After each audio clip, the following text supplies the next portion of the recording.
നമസ്കാരം. Raf talk ഫുട്ബോളിലേക്ക് അവർക്കും സ്വാഗതം. 700 ഗോൾ കോൺട്രിബ്യൂഷൻസ്.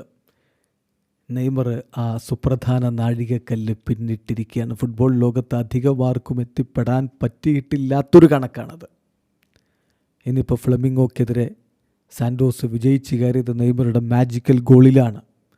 ആ ഗോളോടുകൂടി അദ്ദേഹം 700 ഗോൾ കോൺട്രിബ്യൂഷനിലേക്ക് എത്തിയിരിക്കുന്നു. കൃത്യമായ കണക്ക് പറഞ്ഞാൽ 732 കളികളിൽ നിന്ന് 443 ഗോളുകളും 257 അസിസ്റ്റുകളുമാണ് അദ്ദേഹം സ്വന്തമാക്കിയിരിക്കുന്നത്.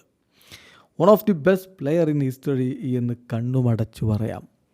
ബ്രസീലുകാരായിട്ടുള്ള താരങ്ങളുടെ മാത്രം കണക്കെടുത്താൽ ഇതിനു മുമ്പ് 700 ഗോൾ കോൺട്രിബ്യൂഷനിലേക്ക് എത്തിയിട്ടുള്ളവർ ഒന്ന് പെലെയാണ്. ഇത് ഔദ്യോഗിക കണക്കാണ്. അതിനപ്പുറത്ത് അനൗദ്യോഗിക കണക്കൊക്കെ വെച്ച് പല 1000 ഗോളുകൾ മാത്രം അടിച്ചിട്ടുണ്ടെന്നൊക്കെ പറയുന്നു. ഏതായാലും ഔദ്യോഗിക കണക്കുകൾ മാത്രം നോക്കിയാൽ അദ്ദേഹം 1105 ഗോൾ കോൺട്രിബ്യൂഷൻസാണ് നേടിയിട്ടുള്ളത്. ഗോളും അസിസ്റ്റുമായിട്ട് 1105 അദ്ദേഹമാണ് ഒന്നാമത്. അത് 815 കളികളിൽ നിന്നായിരുന്നു.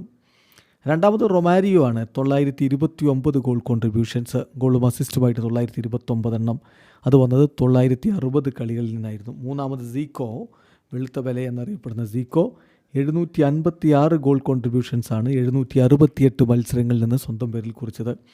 നാലാമത് അലക്സാണ്. 745 ഗോൾ കോൺട്രിബ്യൂഷൻസ് 956 കളികളിൽ നിന്ന്.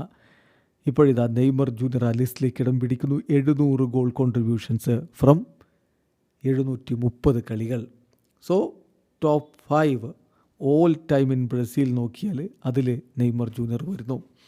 ഇനി ഫുട്ബോളിൻ്റെ ചരിത്രത്തിലാകെ 700 ഗോൾ കോൺട്രിബ്യൂഷൻസിൽ അധികം നേടിയിട്ടുള്ളവർ ആരൊക്കെയാണെന്ന് ചോദിച്ചാൽ Messi, Pele, Ronaldo, Neymar Junior, Di Stefano, Alex, Ibrahimovic, Eusebio, Romario, Luis Suarez, Zico, Lewandowski, Gerd Muller, Abe Lenstra, Puskas, Bican, Johan Cruyff എന്നിവരാണ്.